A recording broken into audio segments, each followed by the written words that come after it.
Bismillahirrahmanirrahim. Assalamualaikum warahmatullahi wabarakatuh. Masih bersama karduk.com.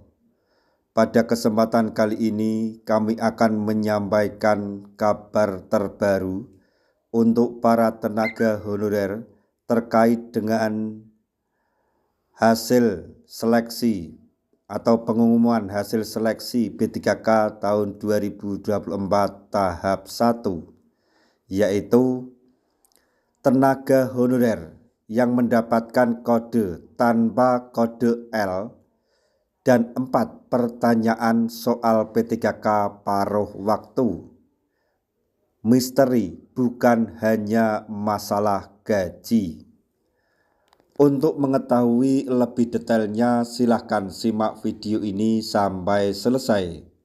Tapi sebelum kami lanjutkan, bagi rekan-rekan yang baru menemukan channel ini, tekan like dan subscribe-nya, dan juga tekan lonceng notifikasinya supaya nanti bisa mengetahui informasi terbaru terkait dengan seleksi P3K dan pengangkatan tenaga honorer menjadi ASN P3K tahun 2024.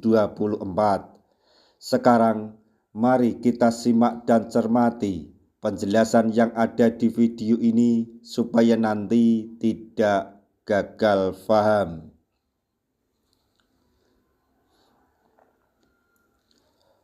Para tenaga honorer yang tidak mendapatkan kode L pada pengumuman kelulusan seleksi P3K tahun 2024 tahap 1 masih dirundung kegelisahan. Pasalnya, tidak ada kode TL atau tidak lulus dalam pengumuman kelulusan P3K 2024 tahap 1. Tidak mendapatkan kode L, tetapi juga tidak mendapatkan kode TL. Lantas, apakah otomatis akan diangkat menjadi P3K paruh waktu karena belum mendapatkan formasi? PLT Kepala Biro Humas, Hukum dan Kerjasama BKN Muhammad Ridwan sudah memberikan penjelasan bahwa pengumuman kelulusan P3K tahap 1 ini hanya mencantumkan kode L atau lulus bagi honorer yang mendapatkan formasi. Dia menegaskan bagi honorer yang tidak mendapatkan kode L bukan berarti akan diangkat menjadi P3K paruh waktu. Kalau hanya kode R2, R3, R4 itu bukan berarti P3K paruh waktu, kata Ridwan. Hanya saja dia tidak secara tegas memberikan penjelasan bagaimana nasib mereka ke depan. Ingat ya, yang ada kode L artinya lulus mendapatkan formasi P3K 2024.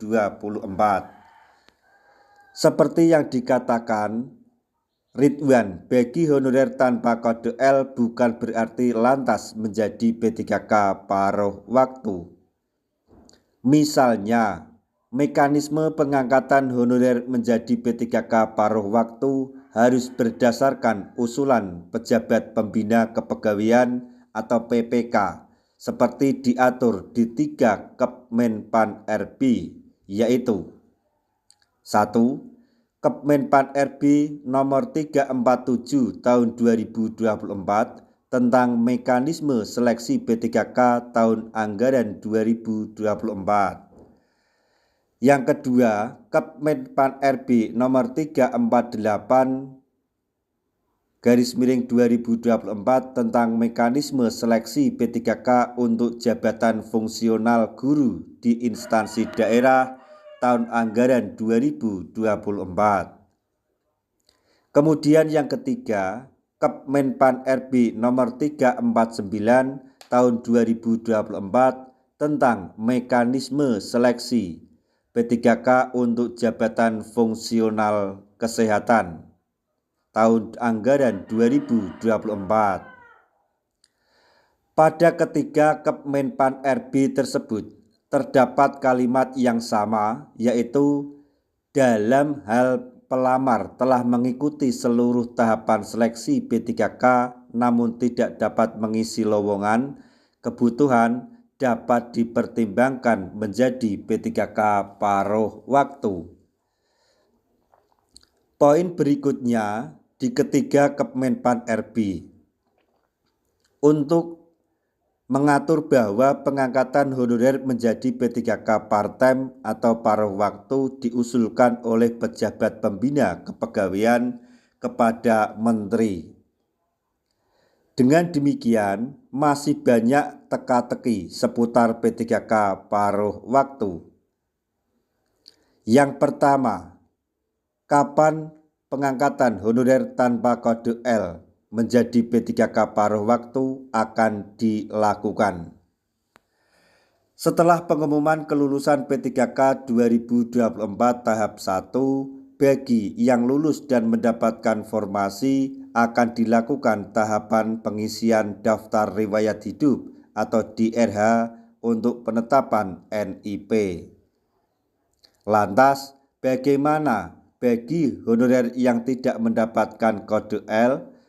Tahapan apa lagi yang harus ditunggu? Kemudian yang kedua yaitu pada ketiga Kemenpan RB menggunakan frasa dapat dipertimbangkan menjadi P3K paruh waktu. Di situ tidak dijelaskan apa saja yang dijadikan pertimbangan PPK dalam mengusulkan pengangkatan menjadi P3K paruh waktu. Jika tidak jelas apa pertimbangannya, maka sama saja memberikan celah faktor subjektif dalam pengusulan. Kemudian yang ketiga yaitu beberapa sih gaji P3K paruh waktu. Hingga saat ini belum ada regulasi hitam di atas putih yang mengatur mengenai gaji P3K paruh waktu.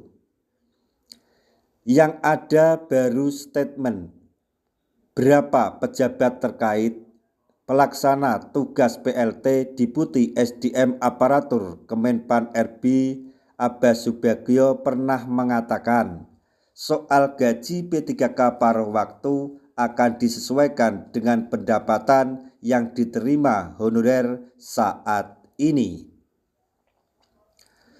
Honorer yang sudah bekerja saat ini tetap diperkerjakan dan diangkat menjadi P3K paruh waktu serta paruh waktu. Mereka semua juga diberikan NIP, tegas beliau. Lebih lanjut dikatakan, ketika Pemda sudah punya kemampuan untuk mengangkat P3K penuh waktu, maka ASN paruh waktu dinaikkan statusnya. Mereka menjadi P3K penuh waktu tanpa tes kembali. Selanjutnya yang keempat yaitu berapa lama jam kerja P3K paruh waktu. Hingga saat ini juga belum ada regulasi mengenai jam kerja P3K paruh waktu. Apakah mereka juga akan bekerja separuh jam kerja dari P3K penuh waktu, yaitu jam 12 siang WIB pulang. Nah, demikianlah tadi informasi yang dapat kami sampaikan, informasi penting yang datang dari BKN dan Kemenpan RB untuk para tenaga honorer khususnya yang mendapatkan atau tidak mendapatkan kode L dalam pengumuman seleksi P3K tahap 1. Semoga informasi ini dapat bermanfaat bagi rekan-rekan tenaga honorer semuanya. Di akhir video, kami mengucapkan banyak terima kasih. Wassalamualaikum warahmatullahi wabarakatuh.